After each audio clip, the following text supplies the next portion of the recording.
Attendees are in listen-only mode. Good afternoon. Welcome to our webinar on 9 ways to leave your business. My name is Amy Longmore and I will be introducing your presenter today, Harry Mink. Harry has over 13 years of professional experience in mergers and acquisitions, transition consulting, and appraisal of privately held businesses. Throughout his career, Harry has been involved with business transactions in nearly every industrial sector. Please type any questions that you may have during the webinar in the chat box to the right-hand side of your screen, and we will address them at the end of the webinar. We hope you enjoy the webinar. Harry, are you ready to begin? Yes, I am. Welcome to the Touchstone webinar. We have an educational series that is meant to help the small business owner and their key advisors on the various aspects of business transitions. I'm going to talk today about 4 internal and 5 external ways to transfer a business, therefore 9 ways to leave your business. But first, let's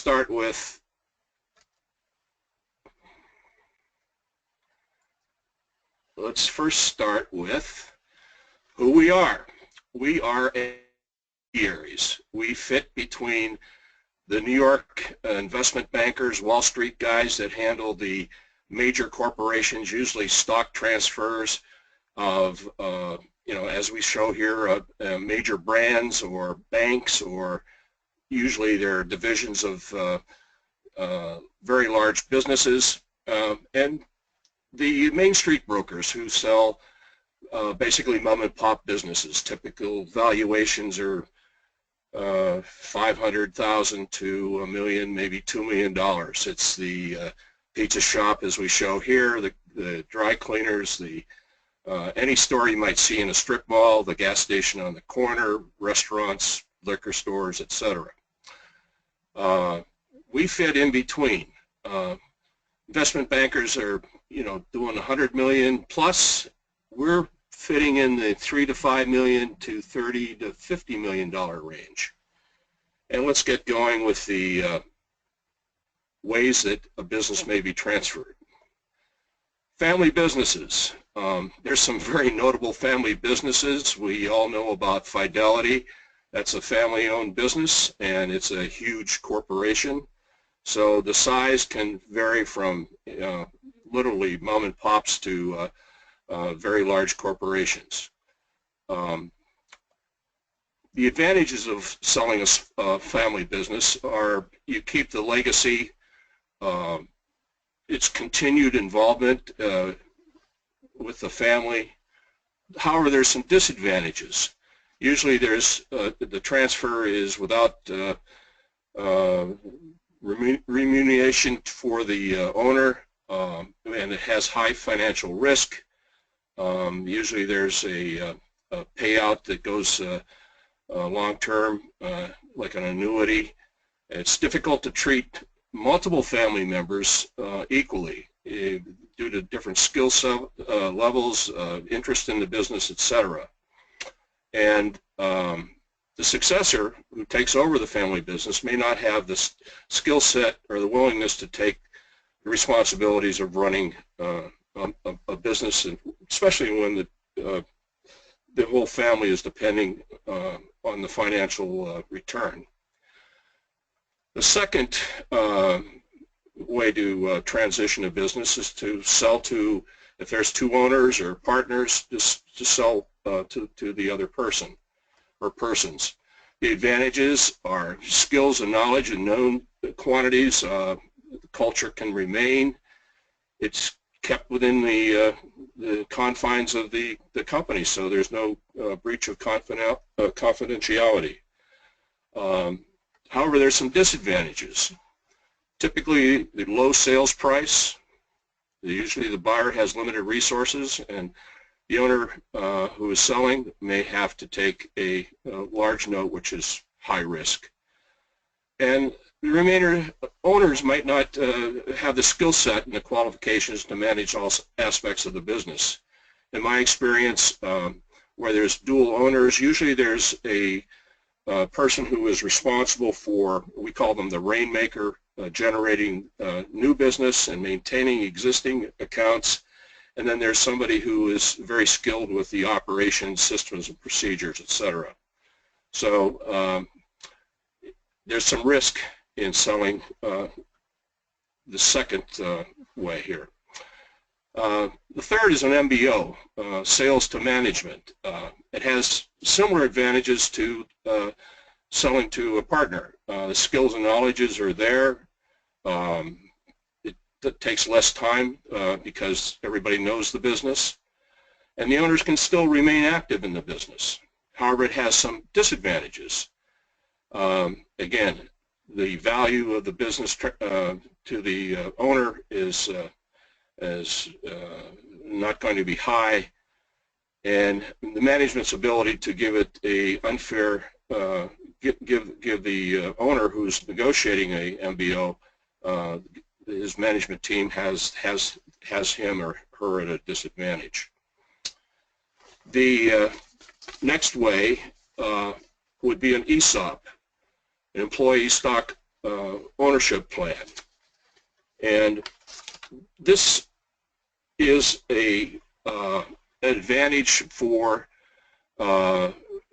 tax purposes. There's extreme advantage in terms of a C corporation, and it's a very strong method of retaining key employees and motivating them to increase productivity, because they basically are, owners of the business. However, like all transfers, it also has some disadvantages. If highly leveraged, the owner may have to take, again, the risk of guaranteeing the loans. And the price is usually, fair market value. It doesn't have the advantages of selling to synergistic and strategic buyers outside of the internal transfers, which we've talked about. So in terms of selling to an ESOP, one of the New England examples is Harpoon Brewery. They recently underwent a ESOP 2 years ago, and it takes a couple of years for the whole process to take effect. So we've talked about 4 internal transfers of a business: transfer to family, sale to partner or other owner, management buyout, and an ESOP. Now, sales outside would start with an individual buyer. There can be some advantages. Depending on the size and type of your business, an individual might be the best prospect. For example, a professional practice. An individual may not take as long and be as thorough in conducting due diligence. Due diligence sometimes takes several months with sophisticated buyers who really probe. And an individual would qualify for SBA financing. Now, SBA financing has its limits. The nice thing is if it's a preferred lender, they can have a guaranteed loan up to $5 million. The bank guarantee, however, is only up to 75% of that amount. And the rates right now are very reasonable, and the fees are very reasonable. The process does take longer than internal transfers, so there's a risk of increased risk of loss of confidentiality. Even though we use the blind profiles and require confidentiality agreements to be signed, just enough time goes by with the information being out there, even under confidentiality agreements. Sometimes the fact that the business is on the market will leak out, which is the fear of any business owner. Next, sell to a strategic or synergistic buyer. This is our 6th way to exit a business. I would highly recommend that everybody take full strong look if it's going to be an internal, external transfer of ownership.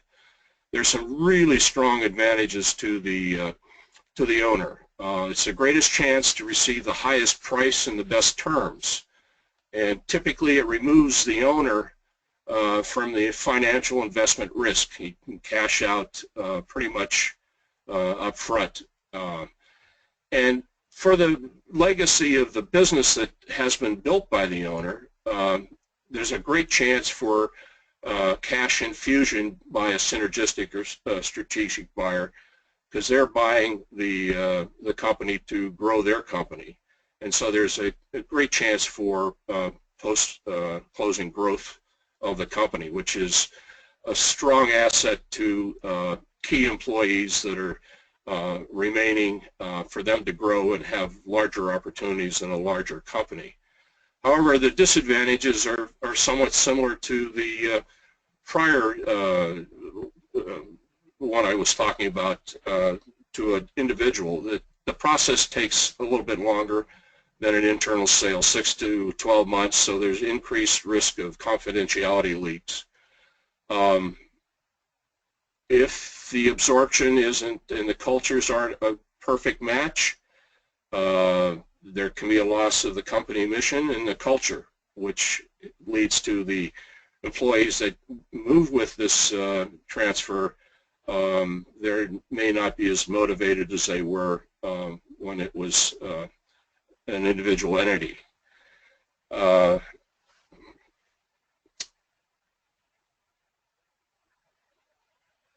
The advantage to the synergy is I have a listing right now where there's a tremendous advantage if a larger company can absorb the company that I'm representing, and a tremendous amount of the profit will then drop directly to the bottom line, because you remove the expenses of a physical location and the replication of departments in the company. You don't need 2 accounting departments. Usually the key salespeople will go, but there's some support staff that don't need to be duplicated. This is one of the things that we at Touchstone strive to find and spend a lot of time trying to research and find the best potential buyers for the transfer. A professional buyer, and this would be our 7th way to transfer a business, would be a sale to a private equity group. The advantages to a private equity group, they have a pool of money, they have experience in acquiring businesses, and they need the people and as well as the company. So most of the employees will be kept on the sale. Management would be likely to be highly incentive with either equity or bonus plans. The acquirer will invest money and other resources to grow the business, and a recapitalization where the owner might stay and take some money off the table at the closing, but stay on for another 5 years. And so in 5 to 7 years, the private equity groups typically turn over and sell to either a larger private equity organization to a larger corporation, and the owner that would stay with the second bite of the apple would have some equity left and would participate in the second sale of the business. And of course that would give the owner continued employment. The disadvantages are similar to the other external processes. That the due diligence process typically take a couple of months. The whole process, start to finish, 6 to 12 months, again with the risk of confidentiality leaks. Now the private equity groups that are looking for platforms, in other words, a major company that they want to start with and then grow by acquisition with add-ons, usually you're looking for $2 million above EBITDA before they'll even look at a business. Private equity groups are very common for them to take a look at 1,000, 1,400 opportunities in a calendar year. So they take a quick look, and they want to assess very quickly whether or not they should spend time, because if they're looking at that many opportunities, they really got to sort very quickly. So one easy way to sort businesses is to take a look at the financials, and if they're smaller than their minimum requirement, and some private equity groups have higher thresholds than the $2 million level. And if it's a platform acquisition, typically the financial value of the business is about the best you're going to be able to do. However, if it's a tuck-in or an add-on to an existing platform, then that falls back to the previous way of transition. They'll consider it a synergistic or strategic example of, and they'll pay a higher multiple. We were involved in a acquisition. We were representing the owner of a distribution company based in Connecticut, and a company bought them from Ohio. They were distributing the same kind of materials, same vendors.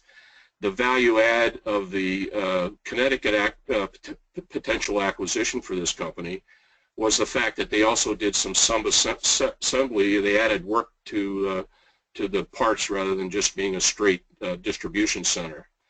And the major advantage they have, and why they made a market clearing offer for the business, was the fact that the Connecticut company had a dominant foot in New England. And the major reason for the Ohio distribution company that had distribution centers covered in the rest of the United States, they were backed by a huge private equity group, and their goal was to dominate the U.S. in distributing the products and the services that they provided. And the financial multiple, this was a $2+ million EBITDA company that we were representing. The high financial value multiple for this company came in at 12. We got more than a dozen indications of interest at 12, but we had 2 that came in from the industry that were definitely substantial, and the deal closed with a 9x multiple. So that's called a strategic buy, and it was very well received by our clients, and it's not something that we can guarantee. But when we look at trying to represent the owner and give the best price and terms to the owner, we specifically look for situations where synergistic and strategic buyers, such as private equity groups and other industry people in the industry, would acquire from them. Moving on from our 7th way to transfer externally would be a voluntary liquidation. Back when the economy had first tanked, construction companies with a great deal of assets in their heavy equipment, with declining revenue because the economy was slowing down, stopping. If the company can sell in an orderly manner, you can maximize the asset value in the equipment, so it's not a fire sale. And this is very, very important to doing a voluntary liquidation. And also, there may be more value in the company in some of the intangibles. If there's a trade secret or some proprietary or other assets like patents, certainly customer lists, those can be sold along with the asset sale to the equipment.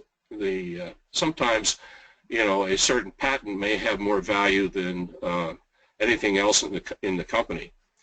And it's obviously a shortened time frame to convert the assets to the cash and stop the financial bleeding. And the disadvantages is tragic. I mean, it's the loss of a going concern associated with the liquidation, loss of employment for family members and the employees, and it's a negative impact to your existing customers and suppliers and the community in which the business is located. The last and ninth way of transferring a business is the worst. This is where it does have some advantages. You don't have to plan.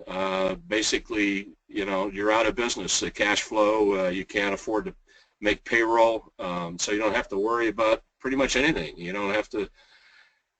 Really, what is required when selling a business, it takes several years to really do it right, to really plan and get everything in order. You avoid that, of course, in an involuntary liquidation, and it's a short time frame. This is the fire sale, and of course it has the similar disadvantages. It's loss of a going concern, and you get a lot less money, and it's immediate loss of employment for family members and employees with very little warning, and of course the embarrassment and emotional strain is high.